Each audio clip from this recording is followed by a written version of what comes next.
Studying from Exodus chapter 37 today. ಈ ರಾತ್ರಿ ನಾವು ವಿಮೋಚನ ಕಾಂಡ 37ನೇ ಅಧ್ಯಾಯದಿಂದ ನಾವು ಅಧ್ಯಯನವನ್ನು ಪ್ರಾರಂಭಿಸುತ್ತೇವೆ. Everything mentioned in this chapter has been dealt with in the previous chapters of the book of Exodus. ಈ ಅಧ್ಯಾಯದಲ್ಲಿ ಇರುವ ವಿಷಯಗಳೆಲ್ಲವೂ ಹಿಂದಿನ ಅಧ್ಯಾಯಗಳಲ್ಲಿ ನಾವು ಈಗಾಗಲೇ ವಿವರಿಸಿದ್ದೇವೆ. So we will recap some of the highlights about the tabernacle. ದೇವದರ್ಶನ ಗುಡಾರದ ವಿಷಯವಾಗಿ ಕೆಲವು ಪ್ರಾಮುಖ್ಯವಾದ ವಿಷಯಗಳನ್ನು ನಾನು ಈಗ ಪುನಃ ನಿಮ್ಮೊಂದಿಗೆ ಹಂಚಿಕೊಳ್ಳುತ್ತೇನೆ. We're going to put an outside picture of the tabernacle, the whole tabernacle. Suresh, you can put that on the screen. ನಾವು ಈಗ ಈ ಹಳೆ ಒಡಂಬಡಿಕೆ ಈ ಒಂದು ದೇವದರ್ಶನ ಗುಡಾರದ ಹೊರಾಂಗಣದ ಒಂದು ಚಿತ್ರವನ್ನು ನಿಮಗೆ ನಾವು ಪ್ರದರ್ಶಿಸುತ್ತೇವೆ.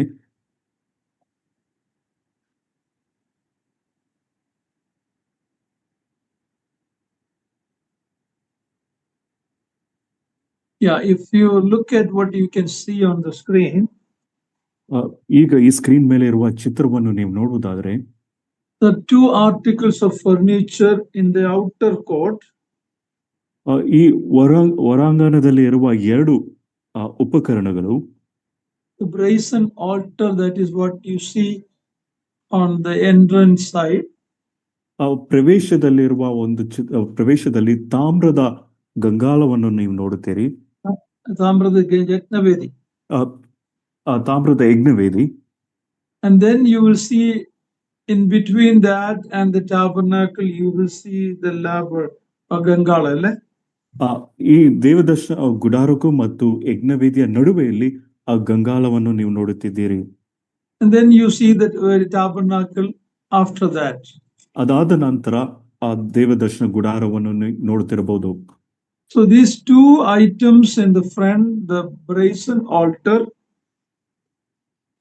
ಈ ದೇವದರ್ಶನ ಗುಡಾರದ ಮುಂದಿರುವ ಎರಡು ವಿಷಯಗಳು, ಒಂದು ತಾಮ್ರದ ಯಜ್ಞವೇದಿ and then the laver, ಮತ್ತು ಗಂಗಾಳ. This shows the death of Jesus Christ on the cross. Brazen altar represent the cross of Christ. ಇದು ಕರ್ತನಾದ ಯೇಸು ಕ್ರಿಸ್ತನ ಶಿಲುಬೆಯ ಮರಣದ ವಿಷಯವಾಗಿ ಸೂಚಿಸುತ್ತದೆ. ಆ ತಾಮ್ರದ ಯಜ್ಞವೇದಿಯು ಕರ್ತನಾದ ಯೇಸು ಕ್ರಿಸ್ತನಿಗೆ ಸೂಚನೆಯಾಗಿ, anyone who comes in has to come through that altar. ಯಾರಾದರೂ ಪ್ರವೇಶಿಸಬೇಕಾದರೆ ಈ ಯಜ್ಞವೇದಿಯ ಮೂಲಕ ಪ್ರವೇಶಿಸಬೇಕು. The priests who serve in the tabernacle, after sacrificing, they have to wash their hand and in the laver, that is after that. ಈ ದೇವದರ್ಶನ ಗುಡಾರದಲ್ಲಿ ಸೇವೆ ಮಾಡುತ್ತಿರುವ ಯಾವ ಯಾಜಕರಾಗಲಿ ಈ ಸೇವೆ ಮಾಡಿದ ನಂತರ ಆ ಗಂಗಾಳದಲ್ಲಿರುವ ನೀರಿನಿಂದ ತೊಳೆದುಕೊಳ್ಳಬೇಕು. One is speaking about salvation through faith in Jesus Christ. ಒಂದು ಕರ್ತನಾದ ಯೇಸು ಕ್ರಿಸ್ತನ ಮೇಲೆ ಇಡುವ ನಂಬಿಕೆ ಮುಖಾಂತರ ರಕ್ಷಣೆ ವಿಷಯವಾಗಿ ಮಾತನಾಡುತ್ತದೆ. The sinner is washed by the blood of Jesus Christ from Calvary's altar. Calvary ಯಜ್ಞದ ಮೇಲೆ ಸುರಿಸಲ್ಪಟ್ಟ ರಕ್ತದ ಮೂಲಕ ಒಬ್ಬ ಪಾಪಿಯು ತನ್ನ ಒಂದು ರಕ್ಷಣೆ ಅಥವಾ ಪಾಪ ಕ್ಷಮಾಪಣೆಯನ್ನು ಪಡೆದುಕೊಳ್ಳುತ್ತಾನೆ. And the laver speaks about continuous cleansing for a believer. ಗಂಗಾಳವು ಒಬ್ಬ ವಿಶ್ವಾಸಿಗೆ ಸತತವಾಗಿ ಶುದ್ಧೀಕರಣದ ವಿಷಯವಾಗಿ ಮಾತನಾಡುತ್ತದೆ. Then you will see around the tabernacle the tent where the Israelites are pitched in the east, south, west and north areas, where the tabernacle is in the center. ಈ ದೇವದರ್ಶನ ಗುಡಾರದ ಸುತ್ತಲೂ ಪೂರ್ವ, ಪಶ್ಚಿಮ, ಉತ್ತರ, ದಕ್ಷಿಣ ಈ ಸುತ್ತಲೂ ಇಸ್ರಾಯೇಲರು ತಮ್ಮ ಡೇರೆಗಳನ್ನು ಹಾಕಿಕೊಂಡು ವಾಸಿಸುವುದನ್ನು ನೀವು ಗಮನಿಸಬಹುದು. Now so this is the look from outside of the tabernacle and the two equipments or article in the front. ಇದು ಹೊರಾಂಗಣದ ಒಂದು ದೃಶ್ಯವಾಗಿದೆ ಮತ್ತು ಮುಂದೆ ಅಲ್ಲಿ ಎರಡು ವಿಷಯಗಳು ಉಂಟು, ತಾಮ್ರದ ಯಜ್ಞವೇದಿ ಮತ್ತು ಗಂಗಾಳ. And a person, Israelite, can only bring the animals to the altar and give it to the priest. ಒಬ್ಬ ಇಸ್ರಾಯೇಲನು ಆ ಒಂದು ಯಜ್ಞವನ್ನು ತಂದು ಯಾಜಕನಿಗೆ ಅದನ್ನು ಒಪ್ಪಿಸಿಕೊಡಬೇಕು. and after that he cannot go. It is the priest that has to do the rest of the work. ಅದಾದ ನಂತರ ಆ ಒಬ್ಬ ಇಸ್ರಾಯೇಲನ್ನು ಪ್ರವೇಶಿಸಲಿಕ್ಕೆ ಸಾಧ್ಯವಿಲ್ಲ. ಆ ಯಾಜಕನು ಆ ಮುಂದಿನ ಕಾರ್ಯಗಳನ್ನು ಮಾಡಬೇಕು. Now we will show you the next picture. ಈಗ ಮುಂದಿನ ಒಂದು ಚಿತ್ರವನ್ನು ತೋರಿಸ್ತೇವೆ. In that, when you step inside the holy place, ಇಲ್ಲಿ ಆ ಒಂದು ಪರಿಶುದ್ಧ ಸ್ಥಳದ ಒಳಗೆ ನೀವು ಪ್ರವೇಶಿಸುವಾಗ, in the holy place you see the 3 articles. ಪರಿಶುದ್ಧ ಸ್ಥಳದಲ್ಲಿ 3 ಸಾಮಗ್ರಿಗಳನ್ನು ನೋಡಬಹುದು. What you see on the left side is the golden lampstand. ನಿಮ್ಮ ಒಂದು ಎಡಗಡೆಯಲ್ಲಿ ನೋಡುವ ಒಂದು ಸಂಗತಿ ಅದು ಚಿನ್ನದ ದೀಪಸ್ತಂಭ. In the center you see the table, on the right side you see the table of showbread. ಬಲಗಡೆಯಲ್ಲಿ ಅಲ್ಲಿ ಆ ಒಂದು ರೊಟ್ಟಿಯ ಮೇಜನ್ನು ನೀವು ನೋಡುತ್ತಿದ್ದೀರಿ. In the middle you see the altar of incense, ಧೂಪವೇದಿ. ಮಧ್ಯದಲ್ಲಿ ಧೂಪವೇದಿಯನ್ನು ನೀವು ನೋಡ್ತಾ ಇದ್ದೀರಿ. And in this picture we don't see the curtain that separates the holy and most holy. ಈ ಚಿತ್ರದಲ್ಲಿ ಪರಿಶುದ್ಧ ಸ್ಥಳವನ್ನು ಮತ್ತು ಮಹಾಪರಿಶುದ್ಧ ಸ್ಥಳವನ್ನು ಬೇರ್ಪಡಿಸುವ ತೆರೆಯನ್ನು ನೀವು ನೋಡುತ್ತಿಲ್ಲ. But you see a line there, that is where the curtain will come separating the holy place from the most holy place. ಆದರೆ ನೀವು ಮಧ್ಯದಲ್ಲಿ ಒಂದು ಗೆರೆಯನ್ನು ನೋಡುತ್ತಿರಬಹುದು. ಆ ಒಂದು ಗೆರೆ ಆ ಪರಿಶುದ್ಧ ಸ್ಥಳವನ್ನು ಮಹಾಪರಿಶುದ್ಧ ಸ್ಥಳವನ್ನು ಬೇರ್ಪಡಿಸುತ್ತದೆ. So the 3 articles in the holy places are these. ಪರಿಶುದ್ಧ ಸ್ಥಳದಲ್ಲಿರುವ 3 ಸಾಮಗ್ರಿಗಳು ಇವುಗಳಾಗಿವೆ. And now you look at the inside of the Holy of Holies. ಈಗ ಮಹಾಪರಿಶುದ್ಧ ಸ್ಥಳವನ್ನು ನೋಡುವಾಗ, that line is where the curtain will be. ಆ ಗೆರೆ ಇರುವ ಒಂದು ಸ್ಥಳದಲ್ಲಿ ಆ ತೆರೆಯೂ ಇರುತ್ತದೆ. But inside that you see the ark of the covenant, and on top of that the mercy seat. ಒಳಗಡೆ ನೀವು ಒಡಂಬಡಿಕೆಯ ಮಂಜೂಷವನ್ನು ಮತ್ತು ಕೃಪಾಸನವನ್ನು ನೀವು ನೋಡಬಹುದು. Now that is the most valuable or most important article in the tabernacle. ದೇವದರ್ಶನ ಗುಡಾರದಲ್ಲಿ ಎಲ್ಲಾ ಒಂದು ಸಾಮಗ್ರಿಗಳಲ್ಲಿ ಇವು ತುಂಬಾ ಪ್ರಾಮುಖ್ಯವಾದದ್ದು. Now we see there are 3 compartments. ಈಗಾಗಲೇ ನೋಡಿದ ಹಾಗೆ 3 ಭಾಗಗಳುಂಟು. One is the outside gate through the linen fence that surrounds the tabernacle. If you go back to the first picture, ನಾವು ಮೊದಲನೇ ಒಂದು ಚಿತ್ರಕ್ಕೆ ನಾವು ಹೋಗುವಾಗ ಅಲ್ಲಿ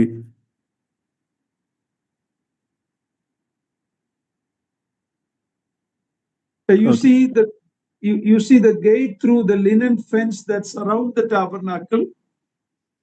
ಈ ದೇವದರ್ಶನ ಗುಡಾರ ಸುತ್ತಲೂ ನೀವು ನೋಡುವಾಗ ಆ ಒಂದು ಬಟ್ಟೆಯಿಂದ ಮಾಡಲ್ಪಟ್ಟಿರುವ ಒಂದು ಬೇಲಿಯನ್ನು ನೀವು ನೋಡಬಹುದು. And then inside there is an entrance to the holy place. ಅಲ್ಲಿ ಒಳಗಡೆ ಪರಿಶುದ್ಧ ಸ್ಥಳಕ್ಕೆ ಹೋಗುವ ಒಂದು ಪ್ರವೇಶ ಉಂಟು. And then in the next picture you see the third entrance, or that veil through which a person, only the high priest, enter once a year on the day of atonement to the Holy of Holies. ಇಲ್ಲಿ ಒಳಗಡೆ ಮತ್ತೊಂದು ಪ್ರವೇಶ ಉಂಟು. ಇಲ್ಲಿ ಮಹಾಯಾಜಕನು ವರ್ಷಕ್ಕೊಮ್ಮೆ ಆ ಒಂದು ಮಹಾಪರಿಶುದ್ಧ ಸ್ಥಳಕ್ಕೆ ಆತನು ಪ್ರವೇಶಿಸುವವನಾಗಿದ್ದಾನೆ, ದೋಷ ಪರಿಹಾರದ ದಿನದಂದು. Now, spiritually speaking, that veil that separated the holy and the most holy place is torn down when Christ died on the cross. ಆತ್ಮಿಕವಾಗಿ ನೋಡುವಾಗ ಕ್ರಿಸ್ತನು ಶಿಲುಬೆ ಮರಣವನ್ನು ಅನುಭವಿಸಿದಾಗ ಪರಿಶುದ್ಧ ಸ್ಥಳವನ್ನು ಮಹಾಪರಿಶುದ್ಧ ಸ್ಥಳವನ್ನು ಬೇರ್ಪಡಿಸುವ ಆ ತೆರೆಯು ಅದು ಈಗ ಹರಿದು ಹೋಗಿದೆ. So the holy and the most holy has become one today. ಪರಿಶುದ್ಧ ಸ್ಥಳ ಮತ್ತು ಮಹಾಪರಿಶುದ್ಧ ಸ್ಥಳ ಈಗ ಅದು ಒಂದು ಸ್ಥಳವಾಗಿ ಉಂಟು. Now on the mercy seat, the sprinkled blood is sprinkled on the mercy seat. That is what makes it the mercy seat. ಇಲ್ಲಿ ಆ ಕೃಪಾಸನ ಮೇಲೆ ಆ ರಕ್ತವು ಚಿಮುಕಿಸಲ್ಪಡುತ್ತದೆ. ಅದೇ ಆ ಒಂದು ಹಾಸನವನ್ನು ಕೃಪಾಸನವಾಗಿ ಮಾಡುವಂತದ್ದಾಗಿದೆ. Inside the ark is the broken the Ten Commandments stone. ಈ ದೇವದರ್ಶನ ಗುಡಾರದೊಳಗೆ ಆ ಒಂದು ದಶಾಜ್ಞೆಗಳು ಮುರಿಯಲ್ಪಟ್ಟ ಒಂದು ದಶಾಜ್ಞೆಗಳು ಇಡಲ್ಪಟ್ಟಿದೆ. And man has broken God's covenant. Man has sinned against God. ಮನುಷ್ಯನು ದೇವರ ವಿರುದ್ಧವಾಗಿ ಪಾಪ ಮಾಡಿ ದೇವರ ಆಜ್ಞೆಯನ್ನು ಅಥವಾ ಒಡಂಬಡಿಕೆಯನ್ನು ಮೀರಿದ್ದಾನೆ. But the sprinkled blood on the mercy seat made it possible for only the high priest to access that once in a year. ಆದರೆ ಕೃಪಾಸನದ ಮೇಲೆ ಚಿಮುಕಿಸಲ್ಪಟ್ಟಿರುವ ಆ ಒಂದು ರಕ್ತವು ಮಹಾಯಾಜಕನು ವರ್ಷಕ್ಕೊಮ್ಮೆ ಪ್ರವೇಶಿಸಲು ಸಾಧ್ಯ ಮಾಡಿತು. Now the 7 articles of furniture arranged in such a way as to give us a wonderful picture of the Lord Jesus Christ. ದೇವದರ್ಶನ ಗುಡಾರದಲ್ಲಿರುವ 7 ಉಪಕರಣಗಳು ಅವು ಕರ್ತನಾದ ಯೇಸು ಕ್ರಿಸ್ತನ ಒಳ್ಳೆ ಸುಂದರವಾದ ಒಂದು ಚಿತ್ರವನ್ನು ತೋರಿಸುವುದಕ್ಕಾಗಿ ಅವು ಕ್ರಮವಾಗಿ ಜೋಡಿಸಲ್ಪಟ್ಟಿವೆ. We have already looked at the brazen altar which speaks of the cross of Christ. ಈಗಾಗಲೇ ನಾವು ತಾಮ್ರದ ಯಜ್ಞವೇದಿಯ ವಿಷಯವಾಗಿ ನೋಡಿದ್ದೇವೆ. ಇದು ಕರ್ತನ ಶಿಲುಬೆಯ ಮರಣದ ವಿಷಯವಾಗಿ ಮಾತನಾಡುತ್ತದೆ. That is where a repentant sinner receive forgiveness of sin. ಇಲ್ಲಿ ಪಶ್ಚಾತ್ತಾಪಪಟ್ಟ ಒಬ್ಬ ಪಾಪಿಯು ಕ್ಷಮಾಪಣೆಯನ್ನು ಪಡೆದುಕೊಳ್ಳುವನು. We can call it is justified. ನೀತಿ ನಿರ್ಣಯ ಹೊಂದಿದನು ಎಂಬುದಾಗಿ ನಾವು ಕರೆಯಬಹುದು. Go back to the other picture. ಬೇರೆ ಮತ್ತೊಂದು ಚಿತ್ರಕ್ಕೆ ನಾವು ಹೋಗೋಣ. The first picture. So we can call the 3 important phrases in our theology of salvation is justification, sanctification, and glorification. ನಮ್ಮ ರಕ್ಷಣಾ ಶಾಸ್ತ್ರದಲ್ಲಿ ಮುಖ್ಯವಾದ 3 ವಿಷಯಗಳನ್ನು ನಾವು ಗಮನಿಸಬಹುದು. ಅದು ನೀತಿ ನಿರ್ಣಯ, ಶುದ್ಧೀಕರಣ ಮತ್ತು the last one glorification. ಮಹಾಪದವಿಗೆ ಸೇರಿಸಲ್ಪಡುವಂಥದ್ದು. Those 3 words are very important that summarizes what Christ has done, what Christ is doing, what Christ is going to do for us when he comes back. ಕರ್ತನಾದ ಯೇಸು ಕ್ರಿಸ್ತನು ನಮಗಾಗಿ ಮಾಡಿದ ವಿಷಯವೇನು, ಈಗ ಮಾಡುತ್ತಿರುವ ವಿಷಯವೇನು, ಅದು ಹಿಂತಿರುಗಿ ಬರುವಾಗ ಮಾಡುವ ವಿಷಯವೇನೆಂಬುದಾಗಿ ಈ 3 ಪದ ಪ್ರಯೋಗಗಳು ಸಾರಾಂಶವಾಗಿ ತಿಳಿಸುತ್ತವೆ. We are justified. ನಾವು ನೀತಿ ನಿರ್ಣಯ ಹೊಂದಿದ್ದೇವೆ. We are positionally sanctified, but practically we are being sanctified each day. ನಾವು ಸ್ಥಾನದಲ್ಲಿ ನೋಡುವಾಗ ಶುದ್ಧೀಕರಿಸಲ್ಪಟ್ಟಿದ್ದೇವೆ, ಆದರೆ ಪ್ರಾಯೋಗಿಕವಾಗಿ ನೋಡುವಾಗ ಅನುದಿನವೂ ನಾವು ಶುದ್ಧೀಕರಿಸಲ್ಪಡುತ್ತಾ ಇದ್ದೇವೆ. And then very soon when he comes, we will be glorified.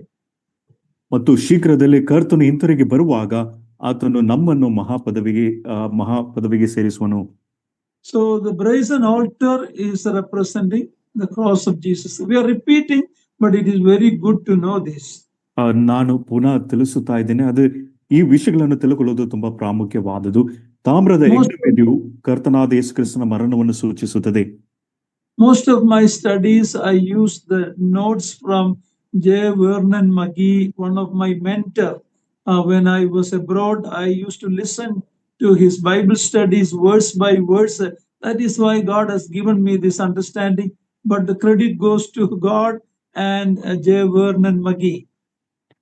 ನಾನು ಈ ಅಧ್ಯಯನವನ್ನು ಮಾಡುವಾಗ ನನಗೆ ಮೆಂಟರ್ ಆಗಿದ್ದ ಒಬ್ಬ ವ್ಯಕ್ತಿ, ನಾನು ಹೊರ ದೇಶದಲ್ಲಿದ್ದಾಗ ಇವರು ಅಧ್ಯಯನ ತೆಗೆದುಕೊಂಡಾಗ, ಪ್ರತಿಯೊಂದು ವಚನವಾಗಿ ತೆಗೆದುಕೊಂಡಾಗ ಇವರ ಒಂದು ಅಧ್ಯಯನವನ್ನು ಕೇಳಿ ನಾನು ಇಷ್ಟರ ಮಟ್ಟಿಗೆ ಕಲಿಯುವುದಕ್ಕೆ ಸಾಧ್ಯವಾಯಿತು. ಅವರ ಹೆಸರು ಜೆ ವರ್ನನ್ ಮೆಗ್ಗಿ ಎಂಬುದಾಗಿ. I have not personally met him, but through the radio messages I have gone through the Bible 2 times in 5 year, 10 years. ನಾನು ಜೆ ವರ್ನನ್ ಮೆಗ್ಗಿ ಎಂಬ ವ್ಯಕ್ತಿಯನ್ನು ವೈಯಕ್ತಿಕವಾಗಿ ಭೇಟಿ ಮಾಡಲಿಲ್ಲ, ಆದರೆ ಇವರು ವಾಕ್ಯವಾಗಿ ತೆಗೆದುಕೊಂಡ ಅಧ್ಯಯನವನ್ನು 2 ಬಾರಿ ನಾನು ಮಾಡಿದ್ದೇನೆ, ಮತ್ತು ಪ್ರತಿಯೊಂದು ರೇಡಿಯೋ ಮೂಲಕ. ಮತ್ತು ಈ ಒಂದು ಅಧ್ಯಯನವು 5 ವರ್ಷಕ್ಕೆ ಒಮ್ಮೆ 5 ವರ್ಷವಾಗಿತ್ತು, ಮತ್ತು 2 ಸಾರಿ ನಡೆದಿದ್ರ 5 ವರ್ಷ 10 ವರ್ಷಗಳ ಕಾಲ ಅಧ್ಯಯನ ಮಾಡಲಿಕ್ಕೆ ಸಾಧ್ಯವಾಯಿತು. The best way to study Bible is verse by verse. ಸತ್ಯವೇದವನ್ನು ಉತ್ತಮವಾಗಿ ನಾವು ಧ್ಯಾನ ಮಾಡಬೇಕಾದರೆ ಪ್ರತಿಯೊಂದು ವಾಕ್ಯವಾಗಿ ನಾವು ಧ್ಯಾನ ಮಾಡಬೇಕು. So the cross of Christ, the brazen altar represent the cross of Christ. That is where we enter into salvation. ತಾಮ್ರದ ಯಜ್ಞವೇದಿಯು ಕರ್ತನಾದ ಯೇಸು ಕ್ರಿಸ್ತನ ಶಿಲುಬೆ ಮರಣವನ್ನು ಸೂಚಿಸುತ್ತದೆ. ಇಲ್ಲಿ ನಾವು ನಮ್ಮ ರಕ್ಷಣೆಗಾಗಿ ಅಥವಾ ಕ್ಷಮಾಪಣೆಗಾಗಿ ನಾವು ಪ್ರವೇಶಿಸುತ್ತೇವೆ. Next, the laver speaks of the fact that Christ washes or cleanses those who are his own.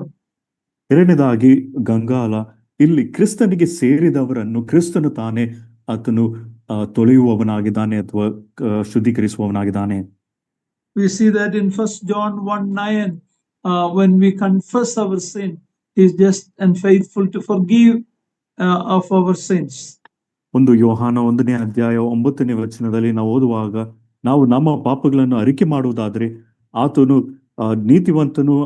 ನೀತಿವಂತನಾಗಿರುವುದರಿಂದ ಆತ ನಮ್ಮ ಪಾಪಗಳನ್ನು ಕ್ಷಮಿಸುವವನಾಗಿದ್ದಾನೆ. So the first place the altar is for a sinner. ಮೊದಲನೇ ಉಪಕರಣ ಅದು ತಾಮ್ರದ ಯಜ್ಞವೇದಿಯು ಅದು ಪಾಪಿಗಾಗಿ. Then he become a child of God, then he is daily washed in the laver. ಒಬ್ಬ ಪಾಪಿಯು ದೇವರ ಮಗನಾದ ನಂತರ ಆತನು ಅನುದಿನವೂ ಆ ಗಂಗಾಲದಿಂದ ಆತನು ಶುದ್ಧೀಕರಿಸಲ್ಪಡುತ್ತಾನೆ. John's Gospel chapter 13, when the Lord Jesus Christ washed the feet of the disciple, that is what it represents. ಯೋಹಾನನ ಬರೆದ ಸುವಾರ್ತೆ 13ನೇ ಅಧ್ಯಾಯ ಕರ್ತನಾದ ಯೇಸು ಕ್ರಿಸ್ತನು ತನ್ನ ಶಿಷ್ಯರ ಪಾದಗಳನ್ನು ತೊಳೆಯುವ ಒಂದು ಸಂಗತಿ ಇದಕ್ಕೆ ಸೂಚನೆಯಾಗಿದೆ. 1 Thessalonians 4:3 says, please read 1 Thessalonians 4:3. ಥೆಸಲೋನಿಕದವರಿಗೆ ಬರೆದ ಮೊದಲನೇ ಪತ್ರಿಕೆ 4ನೇ ಅಧ್ಯಾಯ 3ನೇ ವಚನ.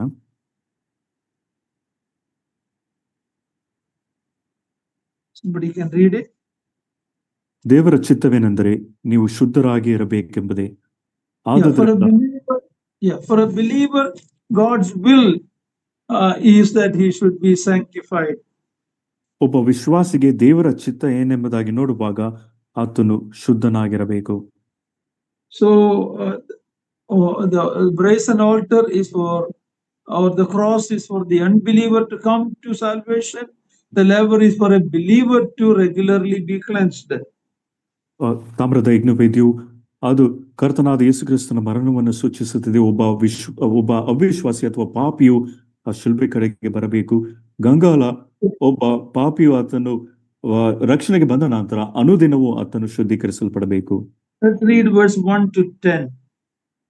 ಈಗ 1ರಿಂದ 10ನೇ ವಚನವನ್ನು 1 to 9. 1ರಿಂದ 9. Chapter 37, verse 1 to 9. ವಿಮೋಚನ ಕಾಂಡ 37ನೇ ಅಧ್ಯಾಯ 1ರಿಂದ 9ನೇ ವಚನ ತನಕ. ಬೆಜಲೇಲನು ಜಾಲಿಮರದಿಂದ ಮಂಜೂಷವನ್ನು ಮಾಡಿದನು. ಅದು 2.5 ಮೊಳ ಉದ್ದವು, 1.5 ಮೊಳ ಅಗಲವು, 1.5 ಮೊಳ ಎತ್ತರವೂ ಆಗಿತ್ತು. ಚೊಕ್ಕ ಬಂಗಾರದ ತಗಡುಗಳನ್ನು ಅದರ ಹೊರಗಡೆಯೂ ಒಳಗಡೆಯೂ ಹೊದಿಸಿದನು. ಅದರ ಮೇಲೆ ಸುತ್ತಲೂ ಚಿನ್ನದ ಗೂಟು ಕಟ್ಟಿಸಿದನು. 4 ಬಂಗಾರದ ಬಲೆಗಳನ್ನು ಎರಕ ವಹಿಸಿ ಅದರ 4 ಮೂಲೆಗಳಲ್ಲಿ, ಅಂದರೆ ಒಂದೊಂದು ಕಡೆಯಲ್ಲಿ 2 ಬಲೆಗಳನ್ನು ಹೆರಿಸಿದನು. ಮತ್ತು ಜಾಲಿಮರದ ಕೋಲುಗಳನ್ನು ಮಾಡಿ ಅವುಗಳಿಗೆ ಚಿನ್ನದ ತಗಡುಗಳನ್ನು ಹೊದಿಸಿ ಮಂಜೂಷದ 2 ಕಡೆಗಳಲ್ಲಿರುವ ಬಲೆಗಳಲ್ಲಿ ಅದನ್ನು ಹೊರುವುದಕ್ಕಾಗಿ ಸೇರಿಸಿದನು. ಅದಲ್ಲದೆ ಚೊಕ್ಕ ಬಂಗಾರದ ಕೃಪಾಸನವನ್ನು ಮಾಡಿದನು. ಅದು 2.5 ಮೊಳ ಉದ್ದವೂ 1.5 ಮೊಳ ಅಗಲವೂ ಆಗಿತ್ತು. ಕೃಪಾಸನದ 2 ಕೋಣೆಗಳಲ್ಲಿ ಕೆರೂಬಿಯರ 2 ಬಂಗಾರದ ಆಕಾರಗಳನ್ನು ನಕಾಸಿ ಕೆಲಸದಿಂದ ಮಾಡಿದನು. ಕೃಪಾಸನದ ಒಂದೊಂದು ಕೋಣೆಯಲ್ಲಿ ಒಂದೊಂದು ಕೆರೂಬಿಯನ್ನು ಮಾಡಿ ಕೃಪಾಸನಕ್ಕೆ ಜೋಡಿಸಿದನು. ಆ ಕೆರೂಬಿಗಳು ಮೇಲಕ್ಕೆ ರೆಕ್ಕೆಗಳನ್ನು ಚಾಚಿರುವಂತೆಯೂ ಕೃಪಾಸನವನ್ನು ತಮ್ಮ ರೆಕ್ಕೆಗಳಿಂದ ಮುಚ್ಚುವಂತೆಯೂ ಇದ್ದವು. ಅವುಗಳ ಮುಖಗಳು ಎದುರು ಬದುರಾಗಿ ಕೃಪಾಸನವನ್ನು ನೋಡುತ್ತಿದ್ದವು. So this is what we see in the most holy place. ಮಹಾಪರಿಶುದ್ಧ ಸ್ಥಳದಲ್ಲಿ ಇವುಗಳನ್ನೇ ನಾವು ನೋಡಬಹುದು. Now verse 10 to the end of the chapter we will read now. Please listen carefully. ಈಗ 10ರಿಂದ ಕೊನೆಯ ವಚನದವರೆಗೂ ನಾವು ಓದಿಕೊಳ್ಳೋಣ. ಜಾಗ್ರತೆಯಿಂದ ಕೇಳಿಸಿಕೊಳ್ಳಿರಿ. ಅವನು ಜಾಲಿಮರದಿಂದ ಮೇಜನ್ನು ಮಾಡಿದನು. ಅದು 2 ಮೊಳ ಉದ್ದವೂ 1 ಮೊಳ ಅಗಲವೂ 1.5 ಮೊಳ ಎತ್ತರವೂ ಆಗಿತ್ತು. ಅದಕ್ಕೆ ಚೊಕ್ಕ ಬಂಗಾರದ ತಗಡುಗಳನ್ನು ಹೊದಿಸಿ ಸುತ್ತಲೂ ಚಿನ್ನದ ಗೂಟು ಕಟ್ಟಿದನು. ಮೇಜಿನ ಸುತ್ತಲೂ ಅಂಗೈ ಅಂಗಳದ ಅಡ್ಡಪಟ್ಟಿಯನ್ನು ಮಾಡಿ ಅದಕ್ಕೂ ಚಿನ್ನದ ಗೂಟು ಕಟ್ಟಿದನು. ಮೇಜನ್ನು ಎತ್ತುವ ಕೋಲುಗಳನ್ನು ಸೇರಿಸುವುದಕ್ಕಾಗಿ ಅದಕ್ಕೆ 4 ಚಿನ್ನದ ಬಲೆಗಳನ್ನು ಎರಕವಹಿಸಿ ಅದರ 4 ಕಾಲುಗಳಲ್ಲಿ ಹಚ್ಚಿದನು. ಆ ಬಲೆಗಳು ಅಡ್ಡಪಟ್ಟಿಗೆ ಹತ್ತಿಕೊಂಡಿದ್ದವು. ಮೇಜನ್ನು ಹೊರುವುದಕ್ಕೆ ಕೋಲುಗಳನ್ನು ಜಾಲಿಮರದಿಂದ ಮಾಡಿ ಅವುಗಳಿಗೆ ಚಿನ್ನದ ತಗಡುಗಳನ್ನು ಹೊದಿಸಿದನು. ಮೇಜಿನ ಮೇಲೆ ಇಡಬೇಕಾದ ಉಪಕರಣಗಳನ್ನು, ಅಂದರೆ ಹರಿವಾಣಗಳು, ಧೂಪಾರಾತಿಗಳು, ಪೂಜೆಗಳು, ಪಾನದ್ರವ್ಯವನ್ನು ಅರ್ಪಿಸುವುದಕ್ಕೆ ಬೇಕಾದ ಬಟ್ಟಲುಗಳು, ಇವುಗಳನ್ನು ಚೊಕ್ಕ ಬಂಗಾರದಿಂದ ಮಾಡಿದನು. ಮತ್ತು ಚೊಕ್ಕ ಬಂಗಾರದ ದೀಪಸ್ತಂಭವನ್ನು ಮಾಡಿದನು. ಅದರ ಬುಡವನ್ನು ಕಂಬವನ್ನು ನಕಾಸಿ ಕೆಲಸದಿಂದ ಮಾಡಿದನು. ಆ ದೀಪಸ್ತಂಭವೆಲ್ಲ ಅಖಂಡವಾಗಿ ಪುಷ್ಪ ಪಾತ್ರೆಗಳಂತೆಯೂ ಪುಷ್ಪಗಳಂತೆಯೂ ಅಲಂಕಾರವಾಗಿ ಕೆತ್ತಿತ್ತು. ಕಂಬದ ಒಂದೊಂದು ಪಾರ್ಶ್ವದಲ್ಲಿ 3 ಕೊಂಬೆಗಳು, ಅಂತೂ 6 ಕೊಂಬೆಗಳಿದ್ದವು. ಪ್ರತಿಯೊಂದು ಕೊಂಬೆಯಲ್ಲಿ ಬಾದಾಮಿ ಹೂವುಗಳಂತಿರುವ 3 ಪುಷ್ಪ ಅಲಂಕಾರಗಳಿದ್ದವು. ಒಂದೊಂದು ಅಲಂಕಾರಕ್ಕೆ 1 ಪುಷ್ಪ ಪಾತ್ರೆಯೂ 1 ಪುಷ್ಪವೂ ಇದ್ದವು. 6 ಕೊಂಬೆಗಳನ್ನು ಹಾಗೆಯೇ ಮಾಡಿದನು. ದೀಪಸ್ತಂಭದ ಕಡ್ಡಿಯಲ್ಲಿ ಪುಷ್ಪ ಪಾತ್ರೆಗಳು, ಪುಷ್ಪಗಳು ಇರುವ ಬಾದಾಮಿ ಹೂವುಗಳಂತೆ 4 ಪುಷ್ಪ ಅಲಂಕಾರಗಳು ಇದ್ದವು. 2 ಕೊಂಬೆಗಳು ಕವಲು ಒಡೆದಿರುವ ಸ್ಥಳಗಳೆಲ್ಲ ಒಂದೊಂದು ಪುಷ್ಪ ಪಾತ್ರೆ ಇತ್ತು. ಪುಷ್ಪ ಪಾತ್ರೆಗಳು, ಕೊಂಬೆಗಳು ಸಹಿತವಾದ ದೀಪಸ್ತಂಭವನ್ನೆಲ್ಲ ಒಟ್ಟಿಗೆ ಚೊಕ್ಕ ಬಂಗಾರದಿಂದ ನಕಾಸಿ ಕೆಲಸದಿಂದ ಮಾಡಿದನು. ಅದರ 7 ಹಣತೆಗಳನ್ನು, ಅದರ ಕತ್ತರಿಗಳನ್ನು, ದೀಪದ ಕುಡಿ ತೆಗೆಯುವ ಬಟ್ಟಲುಗಳನ್ನು ಚೊಕ್ಕ ಬಂಗಾರದಿಂದ ಮಾಡಿದನು. ದೀಪಸ್ತಂಭವು ಅದರ ಎಲ್ಲ ಉಪಕರಣಗಳು 1 ತಲಾಂತು ಚೊಕ್ಕ ಬಂಗಾರದವುಗಳಾಗಿದ್ದವು. ಅವನು ಜಾಲಿಮರದಿಂದ ಧೂಪವೇದಿಯನ್ನು ಮಾಡಿದನು. ಅದು 1 ಮೊಳ ಉದ್ದವಾಗಿಯೂ 1 ಮೊಳ ಅಗಲವಾಗಿಯೂ ಚಚ್ಚೌಕವಾಗಿತ್ತು. ಅದರ ಎತ್ತರವು 2 ಮೊಳವಾಗಿತ್ತು. ಅದರ ಕೊಂಬುಗಳು ಅದರೊಂದಿಗೆ ಏಕವಾಗಿದ್ದವು. ಅದರ ಮೇಲ್ಭಾಗಕ್ಕೂ 4 ಪಕ್ಕಗಳಿಗೂ ಕೊಂಬುಗಳಿಗೂ ಚೊಕ್ಕ ಬಂಗಾರದ ತಗಡುಗಳನ್ನು ಹೊದಿಸಿದನು. ಸುತ್ತಲೂ ಚಿನ್ನದ ಗೂಟು ಕಟ್ಟಿದನು. ಅದನ್ನು ಎತ್ತುವ ಕೋಲುಗಳನ್ನು ಸೇರಿಸುವುದಕ್ಕಾಗಿ ಆ ಗೂಟಿನ ಕೆಳಗೆ ವೇದಿಯ 2 ಪಾರ್ಶ್ವಗಳ ಮೂಲೆಗಳಲ್ಲಿಯೂ 2 ಚಿನ್ನದ ಬಲೆಗಳನ್ನು ಬಿಗಿಸಿದನು. ವೇದಿಯನ್ನು ಹೊರುವುದಕ್ಕೆ ಕೋಲುಗಳನ್ನು ಜಾಲಿಮರದಿಂದ ಮಾಡಿ ಅವುಗಳಿಗೆ ಚಿನ್ನದ ತಗಡುಗಳನ್ನು ಹೊದಿಸಿದನು. ಅದಲ್ಲದೆ ಅವನು ದೇವರ ಸೇವೆಗೆ ನೇಮಕವಾದ ಪಟ್ಟಾಭಿಷೇಕ ತೈಲವನ್ನು, ಪರಿಮಳ ದ್ರವ್ಯಗಳಿಂದುಂಟಾದ ಸ್ವಚ್ಛವಾದ ಧೂಪ ದ್ರವ್ಯವನ್ನು ಸುಗಂಧ ದ್ರವ್ಯಾಕಾರರ ವಿಧಿಯ ಮೇರೆಗೆ ಮಾಡಿದನು. Okay. Let's go on to the other picture, the inside picture. ನಾವು ಒಳಗನ ಒಂದು ದೃಶ್ಯಕ್ಕೆ ನಾವು ಹೋಗೋಣ. The holy place, the first part where the 3 articles are. ಪರಿಶುದ್ಧ ಸ್ಥಳ. ಈ ಪರಿಶುದ್ಧ ಸ್ಥಳದಲ್ಲಿ 3 ಉಪಕರಣಗಳು ಇವೆ. This is the place of worship. ಇದು ಆರಾಧನೆಯ ಸ್ಥಳವಾಗಿದೆ. In it we see the golden lampstand typifying Christ, the light of the world. ಈ ಚಿನ್ನದ ದೀಪಸ್ತಂಭವು ಲೋಕಕ್ಕೆ ಬೆಳಕಾಗಿರುವ ಕ್ರಿಸ್ತನನ್ನು ಸೂಚಿಸುತ್ತದೆ. We will talk a little bit more about that a little later. ನಂತರ ಇದರ ಕುರಿತಾಗಿ ಹೆಚ್ಚಾಗಿ ಮಾತನಾಡುತ್ತೇನೆ. The table of showbread pictures Christ as the bread of life upon which we feed. ಈ ಮೇಜಿನ ರೊಟ್ಟಿ ನೋಡುವಾಗ ಅದು ಜೀವ ಕೊಡುವ ರೊಟ್ಟಿಯಾಗಿರುವ ಕ್ರಿಸ್ತನನ್ನು ಸೂಚಿಸುತ್ತದೆ ಮತ್ತು ಅದರಲ್ಲಿ ನಾವು ಪೋಷಣೆಯನ್ನು ಹೊಂದುತ್ತೇವೆ. The altar of incense is the place of prayer. ಈ ಧೂಪವೇದಿಯು ಪ್ರಾರ್ಥನೆಯ ಒಂದು ಸ್ಥಳವಾಗಿದೆ. It speaks of the fact that Christ is our intercessor. ಕ್ರಿಸ್ತನು ನಮಗಾಗಿ ವಿಜ್ಞಾಪನೆ ಮಾಡುವವನು ಎಂಬುದಾಗಿ ಇದು ಮಾತನಾಡುತ್ತದೆ. In the epistle of Hebrews, ಇಬ್ರಿಯರಿಗೆ ಬರೆದ ಪತ್ರಿಕೆ, we have already looked at it. The altar of incense is placed in the Holy of Holies. ಈ ಧೂಪವೇದಿಯು ಅದು ಮಹಾಪರಿಶುದ್ಧ ಸ್ಥಳದಲ್ಲಿ ಇಡಲ್ಪಟ್ಟಿದೆ. But in the tabernacle back then, it was in the holy place. ಆದರೆ ಹಿಂದೆ ದೇವದರ್ಶನ ಗುಡಾರದಲ್ಲಿ ಅದು ಪರಿಶುದ್ಧ ಸ್ಥಳದಲ್ಲಿ ಇಡಲ್ಪಟ್ಟಿತು. But because Hebrews is written after the death of Jesus Christ in the New Testament, that veil is removed, so it is now one place. ಆದರೆ ಹಿಬ್ರಿಯ ಗ್ರಂಥವು ಅದು ನಂತರ ಬರೆಯಲ್ಪಟ್ಟ ಕಾರಣದಿಂದ ಆ ಒಂದು ತೆರೆಯು ತೆಗೆದುಹಾಕಲ್ಪಟ್ಟ ನಂತರ ಈ ಧೂಪವೇದಿಯು ಒಂದೇ ಸ್ಥಳದಲ್ಲಿ ಅಥವಾ ಪರಿಶುದ್ಧ ಸ್ಥಳದಲ್ಲಿ ಉಂಟು. Because our intercessor at his death tore the separating veil and now he is in heaven. ಯಾಕಂದ್ರೆ ನಮಗಾಗಿ ವಿಜ್ಞಾಪನೆ ಮಾಡುವ ಕ್ರಿಸ್ತನು ಆ ಕಲ್ವಾರಿ ಶಿಲುಬೆಯ ಮೇಲೆ ಪ್ರಾಣ ಕೊಟ್ಟದರ ಮೂಲಕ ಆ ತೆರೆಯನ್ನು ಆತನು ತೆಗೆದು ಹಾಕಿದನು. For us believers today, the altar of incense is in the holy place where you and I can come. ಆದರೆ ವಿಶ್ವಾಸಿಗಳಾಗಿ ನಮಗೆ ಈ ಧೂಪವೇದಿಯು ಅದು ಪರಿಶುದ್ಧ ಸ್ಥಳದಲ್ಲಿದೆ. ನಾವು ಆ ಪರಿಶುದ್ಧ ಸ್ಥಳದೊಳಗೆ ನಾವು ಪ್ರವೇಶಿಸಬಹುದು. When a believer want to worship God, remember I told you the holy place is the place of worship. When a believer want to worship God, they come into the holy place through a confession, praise, thanksgiving, and intercession. ಇಲ್ಲಿ ಒಬ್ಬ ವಿಶ್ವಾಸಿಯು ಆತನು ಆರಾಧನೆಯ ಸ್ಥಳ ಎಂಬುದಾಗಿ ಹೇಳುವಾಗ ಅದು ಪರಿಶುದ್ಧ ಸ್ಥಳವಾಗಿದೆ. ಅದು ಒಬ್ಬ ವಿಶ್ವಾಸಿಯು ಆರಾಧನೆಗೆ ಬರಬೇಕಾದ್ರೆ ಆತನು ಅರಿಕೆಯಿಂದಲೂ ಸ್ತುತಿಗಳಿಂದಲೂ ಪ್ರಾರ್ಥನೆ ಮತ್ತು ಸ್ತುತಿ ಮತ್ತು ಕೃತಜ್ಞತೆಯಿಂದ ಬರಬೇಕು. And intercession, ವಿಜ್ಞಾಪನೆಯಿಂದಲೂ. These are the things we have to do in worship. ಆರಾಧನೆಯಲ್ಲಿ ಈ ಎಲ್ಲಾ ಕಾರ್ಯಗಳನ್ನು ನಾವು ಮಾಡಬೇಕು. These are the things in the holy place.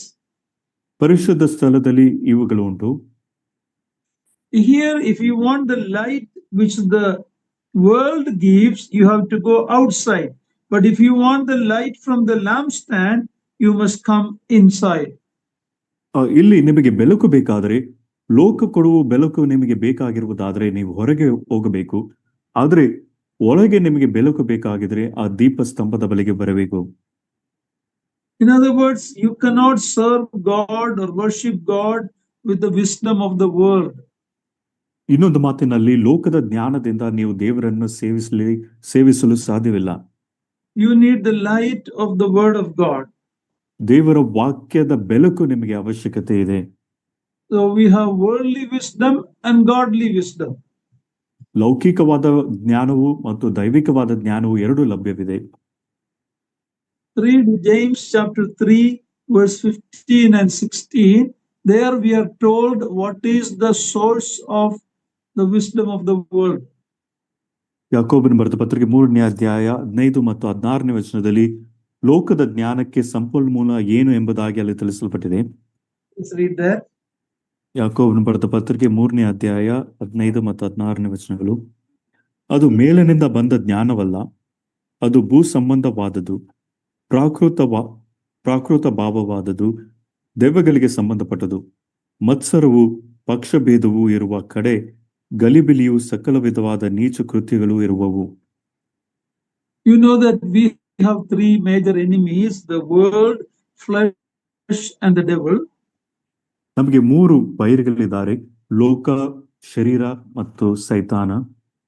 So here we are reminded that this worldly wisdom, this wisdom from below, comes from these three sources: the world, flesh, and devil. ಮತ್ತು ಈ ಭೂ ಸಂಬಂಧವಾದ ಜ್ಞಾನವು ಈ ಮೂರು ಸಂಪನ್ಮೂಲಗಳಿಂದ ಬರುತ್ತವೆ: ಲೋಕ, ಶರೀರ ಮತ್ತು ಸೈತಾನನಿಂದಲೂ. So we see these three articles: the lampstand, the table of bread, and also the ark of the incense. ಇಲ್ಲಿ ಮೂರು ಉಪಕರಣಗಳನ್ನು ನೋಡಬಹುದು: ಚಿನ್ನದ ದೀಪಸ್ತಂಭ, ರೊಟ್ಟಿ ಇಡಲ್ಪಟ್ಟ ಮೇಜು ಮತ್ತು ಧೂಪವೇದಿ. So one speaks about the light, the wisdom, one speaks about feeding on Christ, and then approaching God through prayer. ಇಲ್ಲಿ ಒಂದು ಅದು ಜ್ಞಾನದ ವಿಷಯವಾಗಿ ಮಾತನಾಡುತ್ತದೆ, ಮತ್ತೊಂದು ಕ್ರಿಸ್ತನ ಆತನಲ್ಲಿ ಪೋಷಣೆ ಹೊಂದುವ ವಿಷಯವಾಗಿ ಮಾತನಾಡುತ್ತದೆ, ಮತ್ತೊಂದು ಧೂಪವೇದಿ ಅದು ಪ್ರಾರ್ಥನೆ ವಿಷಯವಾಗಿ ಮಾತನಾಡುತ್ತದೆ. Verse 24 speaks about this lampstand which was made from 1 talent of gold.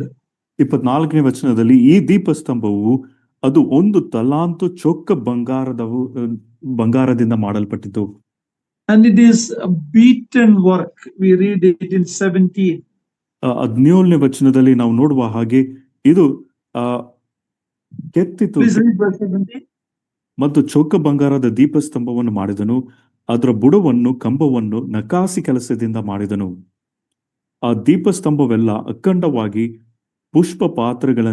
ಪುಷ್ಪಗಳಂತೆಯೂ ಅಲಂಕಾರವಾಗಿ ಕೆತ್ತಿತು. When we talk about 1 talent of gold, do you know what is the weight of that gold? 1 talent of gold? 1 ತಲಾಂತು ಚೊಕ್ಕ ಬಂಗಾರ ಎಂಬುದಾಗಿ ಹೇಳುವಾಗ ಅದರ ತೂಕ ಎಷ್ಟೆಂಬುದಾಗಿ ನಿಮಗೆ ಗೊತ್ತಿದೆಯಾ? It is about 34 kilogram. ಅದು ಸುಮಾರು 34 ಕಿಲೋಗ್ರಾಮ್ ಆಗಿದೆ. In today's value of gold, it is about $2.6 million or in Indian calculation, it is about 21 plus crores of rupees. ಈ ಪ್ರಸ್ತುತ ದಿನದ ಒಂದು ಮೊತ್ತವನ್ನು ನೋಡುವಾಗ ಇದರ ಬೆಲೆ ನೋಡುವಾಗ ಅದು $2.6 ಮಿಲಿಯನ್ ಆಗಿದೆ. ಅಥವಾ ಭಾರತ ದೇಶದ ಹಣದ ವಿಷಯವಾಗಿ ನೋಡುವಾಗ ಅದು 21 ಕೋಟಿ ರೂಪಾಯಿ ಆಗಿರುತ್ತದೆ. So 1 talent of gold today, if you calculate, it is 21 plus crores of rupees. 1 ತಲಾಂತು ಚೊಕ್ಕ ಬಂಗಾರದ ಬೆಲೆ ಈ ದಿನದ ಬೆಲೆ ನೋಡುವಾಗ ಅದು 21 ಕೋಟಿಗಿಂತ ಹೆಚ್ಚು. And it is 1 piece beaten out and made with hammered work. ಇದು ಒಂದು ತಲಾಂತು ಚೊಕ್ಕ ಬಂಗಾರ ಮತ್ತು ನಕಾಸಿ ಕೆಲಸದಿಂದ ಮಾಡಲ್ಪಟ್ಟಿತು.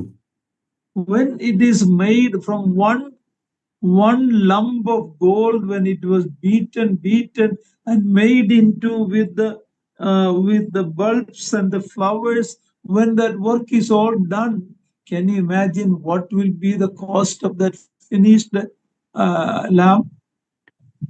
ಈ 1 ತಲಾಂತು ಚೊಕ್ಕ ಬಂಗಾರ ಒಂದೇ ಒಂದು ತುಂಡಾಗಿರುವ ಈ ಒಂದು ಬಂಗಾರದಿಂದ ಅದು ಹೊಡೆದು ಅದರ ಆಕಾರವು ಆ ಚಿನ್ನದ ದೀಪಸ್ತಂಭದ ಹಾಗೆ ಮಾಡಲ್ಪಟ್ಟ ನಂತರ ಅದರ ಬೆಲೆ ಇನ್ನು ಎಷ್ಟು ಹೆಚ್ಚಾಗಿರಬಹುದು ಎಂಬುದಾಗಿ ಆಲೋಚನೆ ಮಾಡಿರಿ. You cannot even describe how costly is the lampstand. ಈ ದೀಪಸ್ತಂಭವು ಅದು ಎಷ್ಟು ಬೆಲೆಯುಳ್ಳದು ಎಂಬುದಾಗಿ ನಾವು ವಿವರಿಸಲು ಸಾಧ್ಯವಿಲ್ಲ. In the New Testament, Jesus Christ is the light of the world, and we are also told we are the light of the world. ಹೊಸ ಒಡಂಬಡಿಕೆಯಲ್ಲಿ ಕರ್ತನಾದ ಯೇಸು ಕ್ರಿಸ್ತನು ಲೋಕಕ್ಕೆ ಬೆಳಕು ಎಂಬುದಾಗಿ ತಿಳಿಸಲ್ಪಟ್ಟಿದೆ. ಅದೇ ರೀತಿಯಾಗಿ ನಾವು ವಿಶ್ವಾಸಿಗಳು ಸಹ ಲೋಕಕ್ಕೆ ಬೆಳಕಾಗಿರಬೇಕು.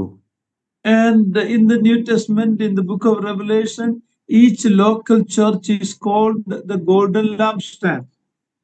ಹೊಸ ಒಡಂಬಡಿಕೆಯಲ್ಲಿ ಪ್ರಕಟಣೆ ಪುಸ್ತಕದಲ್ಲಿ ಪ್ರತಿಯೊಂದು ಸಭೆಯು ಅದು ಚಿನ್ನದ ದೀಪಸ್ತಂಭ ಎಂಬುದಾಗಿಯೂ ಕರೆಯಲ್ಪಟ್ಟಿದೆ. This shows the value that the Lord has given to the church. ದೇವರು ಸಭೆಗೆ ಎಷ್ಟು ಮಟ್ಟಿಗೆ ಮೌಲ್ಯತೆಯನ್ನು ಕೊಟ್ಟಿದ್ದಾನೆ ಎಂಬುದಾಗಿ ಈ ವಿಷಯವು ತೋರಿಸುತ್ತದೆ. Many times we don't value the local church or the church as God sees it. He has shed his blood to purchase the church. The church is very valuable in God's sight, in God's estimation. For us, for many believers, it is maybe a 2 hour in the Sunday morning. That's it. That is the end of their association with the local church. Very sad tragedy it is. ವಿಶ್ವಾಸಿಗಳಾಗಿ ನಾವು ಅನೇಕ ಸಮಯದಲ್ಲಿ ಆ ಸ್ಥಳೀಯ ಸಭೆಯನ್ನು ನಾವು ಹೆಚ್ಚಾಗಿ ಮೌಲ್ಯವಾಗಿ ಪರಿಗಣಿಸುವುದಿಲ್ಲ. ಕಡೆ ಪಕ್ಷವಾಗಿ ನಾವು 2 ಗಂಟೆ ಅಷ್ಟೇ ನಮ್ಮ ಒಂದು ಸಮಯವಾಗಿರುತ್ತದೆ. ಆದರೆ ಕರ್ತನಾದ ಯೇಸು ಕ್ರಿಸ್ತನು ತನ್ನ ಸ್ವಂತ ರಕ್ತವನ್ನು ಸುರಿಸಿ ಈ ಸಭೆಯನ್ನು ಆತನು ಕೊಂಡುಕೊಂಡನು. ದೇವರ ದೃಷ್ಟಿಯಲ್ಲಿ ಸ್ಥಳೀಯ ಸಭೆಯು ಅದು ತುಂಬಾ ಮೌಲ್ಯವಾಗಿದೆ. You and I need to have a right understanding of how God values the church. ದೇವರು ಸಭೆಯನ್ನು ಎಷ್ಟು ಮೌಲ್ಯವಾಗಿ ಪರಿಗಣಿಸುತ್ತಿದ್ದಾನೆಂಬ ಒಂದು ಸರಿಯಾದ ಅರ್ಥೈಸುವಿಕೆ ನಿಮಗೂ ನಮಗೂ ಇರಬೇಕು. He loved the church and gave himself for it. ಆತನು ಸಭೆಯನ್ನು ಪ್ರೀತಿಸಿ ಅದಕ್ಕಾಗಿ ತನ್ನನ್ನೇ ಒಪ್ಪಿಸಿಕೊಟ್ಟನು. The 1 talent of gold before any work was done is 21 crores of rupees.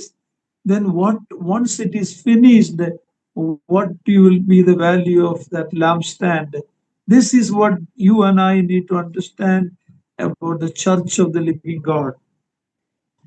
ಈ 1 ತಲಾಂತು ಚೊಕ್ಕ ಬಂಗಾರವು ಅದರ ಬೆಲೆ 21 ಕೋಟಿ ರೂಪಾಯಿ 21 ಕೋಟಿ ರೂಪಾಯಿ. ಆದರೆ ಆ 1 ತಲಾಂತು ಚೊಕ್ಕ ಬಂಗಾರದಿಂದ ಆ ದೀಪ ಸ್ತಂಭವು ಮಾಡಲ್ಪಟ್ಟ ನಂತರ ಅದರ ಬೆಲೆ ಎಷ್ಟರ ಮಟ್ಟಿಗೆ ಇರಬಹುದು ಎಂಬುದಾಗಿ ನೀವು ಆಲೋಚನೆ ಮಾಡಿರಿ. ನಾವು ಈ ಸಭೆಯನ್ನು ನಾವು ಮೌಲ್ಯವಾಗಿ ಪರಿಗಣಿಸಬೇಕು. The Lord help us to value the church of God. ದೇವರ ಸಭೆಯನ್ನು ನಾವು ಮೌಲ್ಯವಾಗಿ ಪರಿಗಣಿಸುವ ಹಾಗೆ ದೇವರು ನಮಗೆ ಸಹಾಯ ಮಾಡಲಿ. Now the Holy of Holies pictures Jesus Christ in the presence of God. ಮಹಾಪರಿಶುದ್ಧ ಸ್ಥಳವು ಕರ್ತನಾದ ಯೇಸು ಕ್ರಿಸ್ತನು ದೇವರ ಸಾನ್ನಿಧ್ಯದಲ್ಲಿ ಇರುವ ಹಾಗೆ ಚಿತ್ರೀಕರಿಸುತ್ತದೆ. In the book of Hebrews, we are told to come to the throne of grace. ಇಬ್ರಿಯ ಪುಸ್ತಕದಲ್ಲಿ ದೇವರ ಕೃಪಾಸನದ ಮುಂದೆ ನಾವು ಬರಬೇಕೆಂಬುದಾಗಿ ನಮಗೆ ತಿಳಿಸಲ್ಪಟ್ಟಿದೆ. The mercy seat pictures this. ಕೃಪಾಸನವು ಈ ವಿಷಯವನ್ನು ಸೂಚಿಸುತ್ತದೆ. This is the place where we find grace to help and mercy in time of need. ಈ ಸ್ಥಳದಲ್ಲಿ ನಮಗೆ ಕೃಪೆಯು ಮತ್ತು ನಾವು ಅಗತ್ಯದಲ್ಲಿ ಇರುವಾಗ ನಮಗೆ ಕರುಣೆಯು ದೊರೆಯುತ್ತದೆ. For a believer, that mercy seat is in heaven now. ಒಬ್ಬ ವಿಶ್ವಾಸಿಗೆ ಈಗ ಆ ಕೃಪಾಸನವು ಅದು ಪರಲೋಕದಲ್ಲಿ ಉಂಟು. When Christ came to the earth, he not only fulfilled the picture of the tabernacle, ಕರ್ತನಾದ ಯೇಸು ಕ್ರಿಸ್ತನು ಈ ಭೂಮಿಗೆ ಬಂದಾಗ ಆ ದೇವದರ್ಶನದ ಗುಡಾರದ ಒಂದು ಚಿತ್ರವನ್ನು ಆತನು ನೆರವೇರಿಸಿದ್ದು ಮಾತ್ರವಲ್ಲದೆ he did something quite unusual. ಆದರೆ ಒಂದು ವಿಚಿತ್ರವಾದ ಅಥವಾ ಸಾಧಾರಣವಲ್ಲದ ವಿಷಯವನ್ನು ಸಹ ಆತನು ಮಾಡಿದನು. If the tabernacle in the wilderness was always horizontal, samatalavage, what is it? It was horizontal. You go from one, you go to the other, and then you go like that. So it is horizontal. ಹಳೆ ಒಡಂಬಡಿಕೆಯಲ್ಲಿ ಆ ದೇವದರ್ಶನ ಗುಡಾರವು ಒಂದು ಅಡ್ಡಲಾಗಿ ಇತ್ತು. ಒಂದು ಕಡೆಯಿಂದ ಮತ್ತೊಂದು ಕಡೆಗೆ ನೀವು ಹೋಗಬೇಕು. It is horizontal in line with the earth, in the ground. It is horizontal. You move from one to the other. ಈ ಭೂಮಿಯ ಮೇಲೆ ಅದು ಒಂದು ಅಡ್ಡಲಾಗಿ ಇತ್ತು. ಒಂದು ಕಡೆಯಿಂದ ಮತ್ತೊಂದು ಕಡೆಗೆ ಅದು ಹೋಗಬೇಕು. It was set up on the flat surface of the ground with its pillars and boards and sockets and all of that. ಸಮಭೂಮಿಯ ಮೇಲೆ ಈ ದೇವದರ್ಶನ ಗುಡಾರವು ನಿರ್ಮಿಸಲ್ಪಟ್ಟಿತು. ಅದಕ್ಕೆ ಸ್ತಂಭಗಳು ಮತ್ತು ಇನ್ನು ಕೆಲವು ಉಪಕರಣಗಳಿಂದ ಅದು ಜೋಡಿಸಲ್ಪಟ್ಟಿದ್ದವು.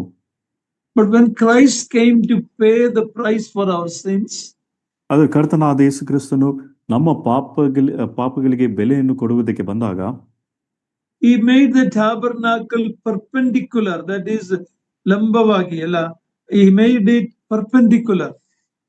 ಅದು ಕರ್ತನಾದ ಯೇಸು ಕ್ರಿಸ್ತನು ಅದನ್ನು ಒಂದು ಲಂಬವಾಗಿ ಆತನು ಮಾಡಿದನು. The cross was the brazen altar. We already looked at that. ಈಗಾಗಲೇ ನಾವು ನೋಡಿದ ಹಾಗೆ ತಾಮ್ರದ ಯಜ್ಞವೇದಿಯು ಅದು ಶಿಲುಬೆಗೆ ಸೂಚನೆಯಾಗಿದೆ. That is where the Lamb of God was offered for the sin of the world, or our sins. ಅಲ್ಲಿ ದೇವರ ಯಜ್ಞದ ಕುರಿಮರಿಯು ನಮ್ಮ ಪಾಪಗಳಿಗಾಗಿ ಯಜ್ಞ ಅರ್ಪಿತನಾದನು. But after that, he returned to heaven, where he lives today to keep us saved. ಆದರೆ ಈಗ ಮಾಡಿದ ಯಜ್ಞ ಅರ್ಪಿತನಾದ ನಂತರ ಆತನು ಪರಲೋಕಕ್ಕೆ ಹೇರಿ ಹೋದನು. ಅಲ್ಲಿ ನಮ್ಮನ್ನು ಆತನು ಸುರಕ್ಷಿತವಾಗಿ ಇಟ್ಟಿದ್ದಾನೆ. So what was horizontal became perpendicular. It is access to heaven. ಅಡ್ಡಲಾಗಿದ್ದ ಒಂದು ಸಂಗತಿ ಈಗ ಒಂದು ಲಂಬವಾಗಿ ಮಾಡಲ್ಪಟ್ಟಿದೆ. ಪರಲೋಕ ಪ್ರವೇಶವು ನಮಗೆ ಈಗ ಉಂಟು. The Holy of Holies is in heaven today. ಆ ಮಹಾಪರಿಶುದ್ಧ ಸ್ಥಳವು ಈಗ ಪರಲೋಕದಲ್ಲಿ ಉಂಟು.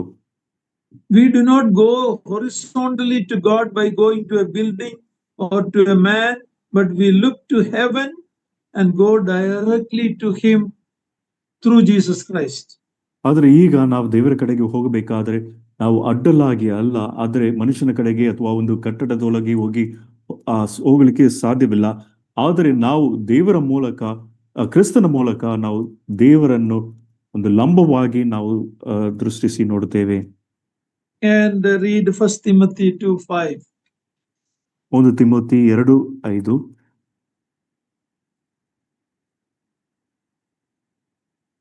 1 ತಿಮೋಥಿ 2ನೇ ಅಧ್ಯಾಯ 5ನೇ ವಚನದಲ್ಲಿ, ಏಕೆಂದರೆ ದೇವರು ಒಬ್ಬನೇ, ದೇವರಿಗೂ ಮನುಷ್ಯರಿಗೂ ಮಧ್ಯಸ್ಥನು ಒಬ್ಬನೇ, ಆತನು ಮನುಷ್ಯನಾಗಿರುವ ಕ್ರಿಸ್ತ ಯೇಸುವೆ.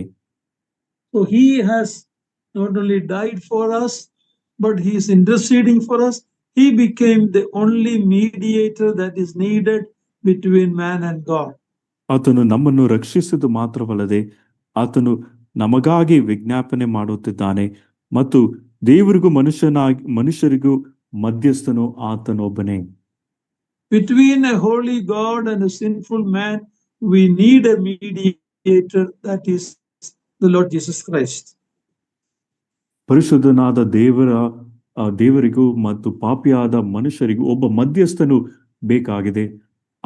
ಅದು ಯಾರೆಂಬುದಾಗಿ ನೋಡುವಾಗ ಕರ್ತನಾದ ಯೇಸು ಕ್ರಿಸ್ತನು ತಾನೇ ಆ ಮಧ್ಯಸ್ಥನಾದನು.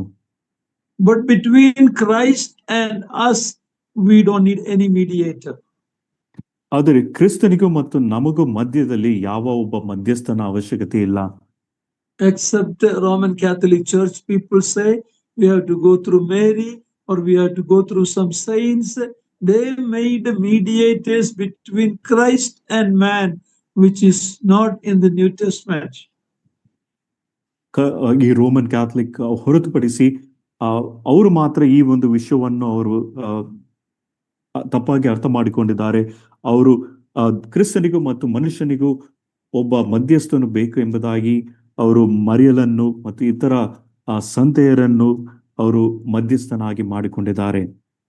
Between God and man, we need a mediator, but that is Christ. ದೇವರಿಗೂ ಮನುಷ್ಯರಿಗೂ ಮಧ್ಯಸ್ಥನು ಬೇಕಾಗಿದ್ದಾನೆ, ಆತನು ಕ್ರಿಸ್ತನು ತಾನೇ. Job in his book was crying out. He wished there was an umpire, there was a mediator, and that was fulfilled when Christ came as our mediator. ಯೋಬನು ತನ್ನ ಪುಸ್ತಕದಲ್ಲಿ ದೇವರಿಗೂ ಆತನಿಗೂ ಒಬ್ಬ ಮಧ್ಯಸ್ಥನ ಇದ್ದಿದ್ರೆ ಎಷ್ಟೋ ಉತ್ತಮವಾಗಿತ್ತು ಎಂಬುದಾಗಿ ಆತನು ಕೂಗುತ್ತಿದ್ದನು. ಆದರೆ ಕರ್ತನಾದ ಯೇಸು ಕ್ರಿಸ್ತನು ಭೂಮಿಗೆ ಬಂದಾಗ ದೇವರಿಗೂ ನಮಗೂ ಆತನೇ ನಮಗೆ ಮಧ್ಯಸ್ಥನಾದನು. So we can go direct to Jesus Christ. When he was here, said, "Come unto me, all who labor and heavy burden and heavy laden." ನಾವು ನೇರವಾಗಿ ಕ್ರಿಸ್ತನ ಬಳಿಗೆ ಹೋಗಬಹುದು. ಕರ್ತನು ಆತನು ಹೇಳಿದ ಮಾತು, ಕಷ್ಟಪಡುವವರೇ ಹೊರೆ ಹೊತ್ತುವವರೇ ನೀವೆಲ್ಲರೂ ನನ್ನ ಬಳಿಗೆ ಬನ್ನಿರಿ ಎಂಬುದಾಗಿ ಆತನೇ ಕರುವಿಕೆಯನ್ನು ನೀಡಿದ್ದಾನೆ. Not only Roman Catholic, many other Protestant groups also have these mediators. Roman Catholic ದವರು ಮಾತ್ರವಲ್ಲದೆ ಈ ಪ್ರಾಟೆಸ್ಟೆಂಟ್ ಪಂಗಡದವರು ಸಹ ಈ ಮಧ್ಯಸ್ಥರಾಗಿ ಅನೇಕರನ್ನು ಅವರು ಮಾಡಿಕೊಂಡಿದ್ದಾರೆ. Yeah, we are not going to a building, we are going directly to the Lord himself. ನಾವು ಒಂದು ಕಟ್ಟಡಕ್ಕೆ ಹೋಗುತ್ತಿಲ್ಲ, ಆದರೆ ಕ್ರಿಸ್ತನ ಕಡೆಗೆ ನೇರವಾಗಿ ಹೋಗುತ್ತೇವೆ. So all those who are listening today, where are you today? ನನ್ನ ಮಾತನ್ನು ಕೇಳಿಸಿಕೊಳ್ಳುವ ನೀವೆಲ್ಲರೂ ನೀವು ಎಲ್ಲಿದ್ದೀರಿ ಈಗ? Have you come to the brazen altar, or have you come to Calvary and by faith have you received forgiveness of sin? ನೀವು ಆ ತಾಮ್ರದ ಯಜ್ಞವೇದಿಯ ಬಳಿಗೆ ಅಥವಾ ಶಿಲುಬೆಯ ಬಳಿಗೆ ನಂಬಿಕೆ ಮೂಲಕ ನೀವು ಬಂದಿದ್ದರು, ಕ್ರಿಸ್ತನನ್ನು ನೀವು ಸ್ವೀಕರಿಸಿಕೊಂಡಿದ್ದರು. Sad to say, even many of the churchgoers today, including in our assemblies, there are people who have not gone to the cross yet. ದುಃಖಕರವಾಗಿ ಅನೇಕ ಚರ್ಚ್ಗಳಲ್ಲಿ ನಮ್ಮ ಸಭೆಯಲ್ಲಿಯೂ ಸಹ ಇನ್ನೂ ಅನೇಕರು ಅವರು ಕ್ರಿಸ್ತನ ಕಡೆಗೆ ಹೋಗದೇ ಇದ್ದಾರೆ. They have not come to Calvary. They have not have a born again experience. ಆ ಕಲ್ವಾರಿ ಕಡೆಗೆ ಅಥವಾ ಹೊಸದಾಗಿ ಹುಟ್ಟಿರುವ ಒಂದು ಅನುಭವವನ್ನು ಇನ್ನೂ ಹೊಂದದೇ ಇದ್ದಾರೆ. If that is the case, if there's anyone listening who is in that situation, you need to go to Calvary. You need to go to the altar where the Son of God became a sacrifice for you and me. ನಮ್ಮನ್ನು ಕೇಳಿಸಿಕೊಳ್ಳುವ ಯಾರಾದರೂ ಇನ್ನು ಆ ಒಂದು Calvary ಕಡೆಗೆ ಅಥವಾ ಆ ಒಂದು ಯಜ್ಞವೇದಿಯ ಕಡೆಗೆ ಹೋಗದೇ ಇದ್ರೆ ನೀವು ನಿಮ್ಮ ಒಂದು ಪಾಪ ಕ್ಷಮಾಪಣೆಗಾಗಿ ಆ ಒಂದು ಕಲ್ವಾರಿ ಕಡೆಗೆ ನೀವು ಹೋಗಬೇಕು. If you are a believer who has already been there, ಆದ್ರೆ ಈಗಾಗಲೇ ಕಲ್ವಾರಿ ಕಡೆಗೆ ಹೋಗಿ ವಿಶ್ವಾಸಿಗಳಾಗಿರುವುದಾದ್ರೆ, in other words, you are born again according to John chapter 3. ಇನ್ನೊಂದು ಮಾತಿನಲ್ಲಿ ಯೋಹಾನನ್ ಬರೆದ ಸ್ವಾರ್ತೆ 3ನೇ ಅಧ್ಯಾಯಕ್ಕೆ ಅನುಸಾರವಾಗಿ ನೀವು ಹೊಸದಾಗಿ ಹುಟ್ಟಿರುವುದಾದ್ರೆ, we don't need to go to Calvary again. ನಾವು ಮತ್ತೆ ಆ ಕಲ್ವಾರಿ ಕಡೆಗೆ ಹೋಗುವ ಅವಶ್ಯಕತೆ ಇಲ್ಲ. We appreciate Calvary, we meditate on it every Lord's Day, every time we come to remember him, but we don't need to go to be washed by the blood again. ನಾವು ವಿಶ್ವಾಸಿಗಳಾಗಿರುವುದಾದ್ರೆ ಆ ಒಂದು ಯಜ್ಞವೇದಿ ಅಥವಾ ನಾವು ಆ ಒಂದು ಯಜ್ಞವೇದಿಯನ್ನು ಅಥವಾ ಆ ಒಂದು ಶಿಲುಬೆಯನ್ನು ನಾವು ಪ್ರಶಂಸಿಸುತ್ತೇವೆ, ನಾವು ನೆನೆಸಿಕೊಳ್ಳುತ್ತೇವೆ. ಪ್ರತಿ ಭಾನುವಾರ ನಾವು ಸಭೆಯಾಗಿ ಕೂಡಿಕೊಳ್ಳುವಾಗ ನಾವು ನೆನಪಿಸಿಕೊಳ್ಳುತ್ತೇವೆ, ಪ್ರಶಂಸೆ ಮಾಡುತ್ತೇವೆ. But as believers, if we are a soiled Christian, that means we have sin in us, we are not clean. If that is the case, ಆದರೆ ವಿಶ್ವಾಸಿಗಳಾಗಿ ನಾವು ಶುದ್ಧೀಕರಿಸಲ್ಪಡದೆ ಅಥವಾ ನಮ್ಮಲ್ಲಿ ಪಾಪ ಇರುವುದಾದ್ರೆ, we need to go to the laver and be cleansed. ನಾವು ಆ ಗಂಗಾಳ ಬಳಿಗೆ ಹೋಗಿ ಶುದ್ಧೀಕರಿಸಲ್ಪಡಬೇಕು. That is an ongoing event. ಇದು ಸತತವಾಗಿ ಅಥವಾ ಸತತವಾಗಿ ನಡೆಯುವ ಒಂದು ಕಾರ್ಯವಾಗಿದೆ. Not only an unbeliever need to repent, a believer also need to repent. ಅವಿಶ್ವಾಸಿಗಳು ಪಶ್ಚಾತ್ತಾಪ ಪಡುವುದು ಮಾತ್ರವಲ್ಲದೆ ವಿಶ್ವಾಸಿಗಳು ಸಹ ಪಶ್ಚಾತ್ತಾಪ ಪಡಬೇಕು. In the letter to the 7 churches in Revelation 2 and 3, out of the 7, 5 local churches, believers were exhorted to repent. ಪ್ರಕಟಣೆ ಪುಸ್ತಕ 2 ಮತ್ತು 3ನೇ ಅಧ್ಯಾಯಗಳಲ್ಲಿ ಅಲ್ಲಿ 7 ಸಭೆಗಳಿಗೆ ಬರೆಯಲ್ಪಟ್ಟಿತು ಮತ್ತು ಅದರಲ್ಲಿ 5 ಸಭೆಗಳಿಗೆ ಅಲ್ಲಿ ತಿಳಿಸಲ್ಪಟ್ಟಿದ್ದೇನೆಂದರೆ ನೀವು ಮಾನಸಾಂತರ ಅಥವಾ ಪಶ್ಚಾತ್ತಾಪ ಪಡಬೇಕೆಂಬುದಾಗಿ, ದೇವರ ಕಡೆಗೆ ತಿರುಗಿಕೊಳ್ಳಬೇಕೆಂಬುದಾಗಿ ತಿಳಿಸಲ್ಪಟ್ಟಿತು.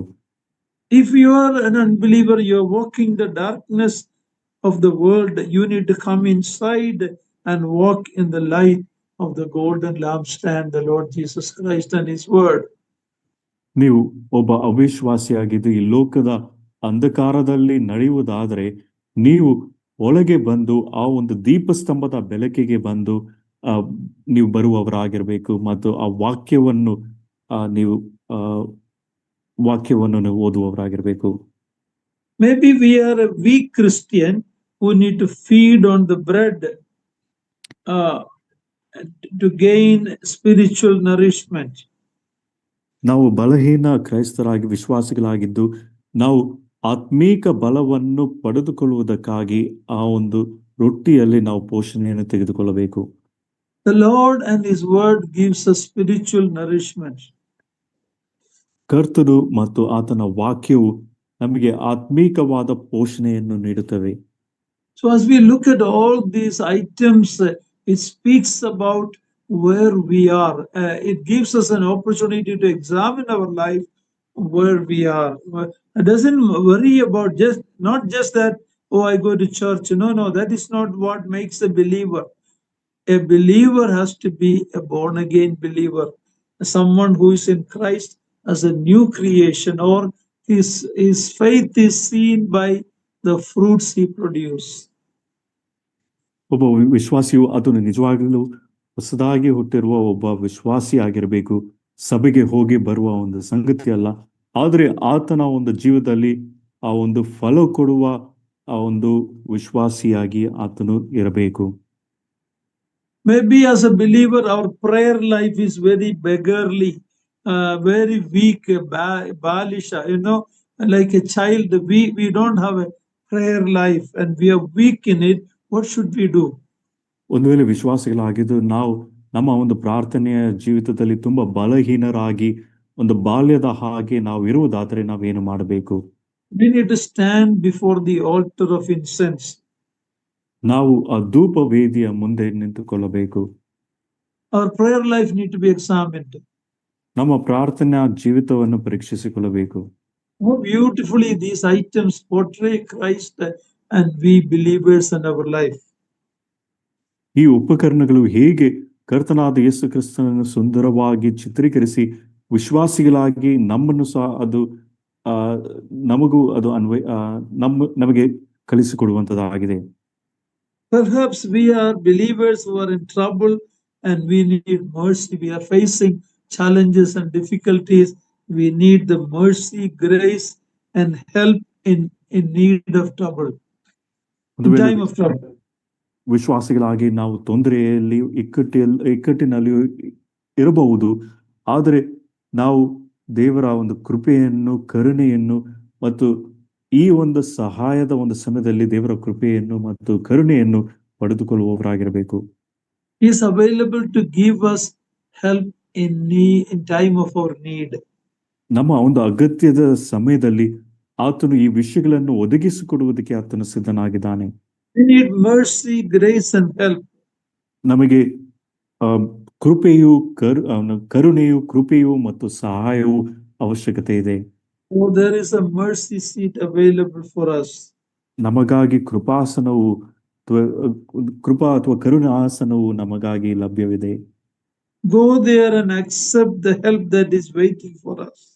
ಅಲ್ಲಿಗೆ ಹೋಗಿ ನಮಗಾಗಿ ಕಾಯುತ್ತಿರುವ ಆ ಸಹಾಯವನ್ನು ನಾವು ಪಡೆದುಕೊಳ್ಳಬೇಕು. God wants to bless us and guide us. ದೇವರು ನಮ್ಮನ್ನು ಆಶೀರ್ವದಿಸಿ ನಮ್ಮನ್ನು ಮಾರ್ಗದರ್ಶಿಸಬೇಕೆಂಬುದಾಗಿದ್ದಾನೆ. So this picture of the tabernacle in the sights of many a times when we read it, it may feel like boring, but it is beautiful truth about God's beloved Son, our Lord Jesus Christ, and our relationship with Him. ಈ ದೇವದರ್ಶನ ಗುಡಾರದ ಅಧ್ಯಯನ ಅಥವಾ ಈ ಒಂದು ಚಿತ್ರ ಅನೇಕ ಸಮಯದಲ್ಲೇ ನಮಗೆ ಬೇಸರವಾಗಿ ಕಾಣಬಹುದು, ಆದರೆ ಈ ಎಲ್ಲಾ ವಿಷಯಗಳು ದೇವರ ಕುಮಾರನಾಗಿರುವ ಕರ್ತನಾದ ಯೇಸು ಕ್ರಿಸ್ತನ ವಿಷಯವಾಗಿ ಮಾತನಾಡುತ್ತದೆ ಮತ್ತು ನಮ್ಮ ಒಂದು ಸಂಬಂಧ ದೇವರೊಂದಿಗೆ ಕ್ರಿಸ್ತನೊಂದಿಗೆ ಇರುವ ಒಂದು ಸಂಬಂಧದ ವಿಷಯವಾಗಿಯೂ ಪಾಠ ಕಲಿಸಿಕೊಡುತ್ತದೆ. If you are not a believer yet, you are not really born again, go to the altar, go to the cross and find wonderful salvation.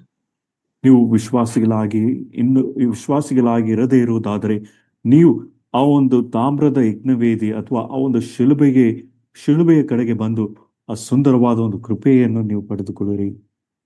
And if you are believers living in sin, go to the laver. His forgiveness is available. The condition is when we repent. ವಿಶ್ವಾಸಿಗಳಾಗಿ ನಾವು ಇನ್ನು ಪಾಪದಲ್ಲಿ ಇರುವುದಾದ್ರೆ ಅಲ್ಲಿ ನಾವು ಗಂಗಾಳದ ಬಳಿಗೆ ಹೋಗಿ ಶುದ್ಧೀಕರಿಸಲ್ಪಡಬೇಕು. ಆದ್ರೆ ಒಂದು ಷರತ್ತೇನೆಂದ್ರೆ ನಾವು ಪಶ್ಚಾತ್ತಾಪದಿಂದ, ಮಾನಸಾಂತರದಿಂದ ಬರಬೇಕು. If we are a weak believer, if we are weak in our Christian life, go to the bread of life and feed upon Him. ನಾವು ಬಲಹೀನ ವಿಶ್ವಾಸಿಗಳಾಗಿರುವುದಾದ್ರೆ ನಾವು ಜೀವ ಕೊಡುವ ರೊಟ್ಟಿ ಆಗಿರುವ ಕ್ರಿಸ್ತನ ಬಳಿಗೆ ಹೋಗಿ ಅಲ್ಲಿ ಆತನಲ್ಲಿ ನಾವು ಪೋಷಣೆಯನ್ನು ತೆಗೆದುಕೊಳ್ಳಬೇಕು. But if our prayer life is weak, go to the altar of incense and learn to approach Him through prayer. ನಮ್ಮ ಪ್ರಾರ್ಥನಾ ಜೀವಿತವು ಬಲಹೀನವಾಗಿರುವುದಾದ್ರೆ ನಾವು ಆ ಧೂಪ ವೇದಿಯ ಬಳಿಗೆ ಬರುವವರಾಗಿರಬೇಕು. ಆತನಲ್ಲಿ ಪ್ರಾರ್ಥನೆಯೊಂದಿಗೆ ನಾವು ಆತನ ಬಳಿಗೆ ಬರಬೇಕು. Then finally we can find help in time of need, the mercy, the help we need when we go to the mercy seat.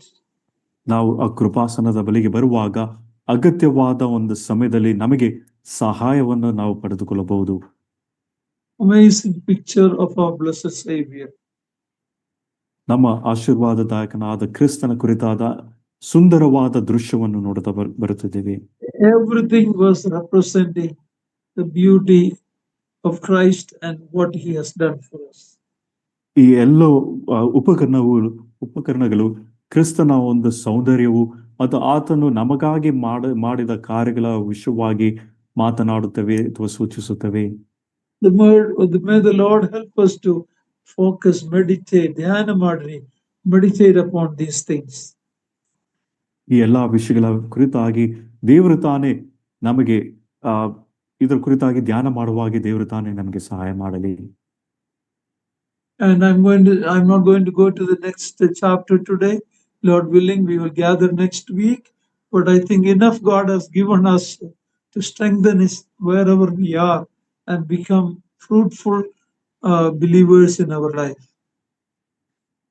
ದೇವರು ತಾನೇ ನಮಗೆ ನಮ್ಮನ್ನು ಬಲಪಡಿಸುವ ಹಾಗೆ ನಮಗೆ ತಕ್ಕಷ್ಟು ಪೋಷಣೆಯನ್ನು ನಾವು ನೀಡಿದ್ದಾನೆ. ಎಲ್ಲಿದ್ದರೂ ನಾವು ಆತನಿಗೆ ಫಲ ಕೊಡುವ ಹಾಗೆ ದೇವರು ತಾನೇ ನಮಗೆ ಸಹಾಯ ಮಾಡಲಿ. ಮುಂದಿನ ಅಧ್ಯಾಯವು ದೇವರ ಚಿತ್ತವಿರುವುದಾದರೆ ಮುಂದಿನ ವಾರ ನಾವು ಮುಂದುವರಿಸೋಣ. Make a point to attend regularly so we can study these things.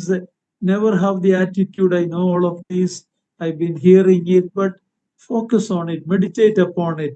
Dhyanam madri, then we will see how wonderful our Savior is, how great is His work of new creation.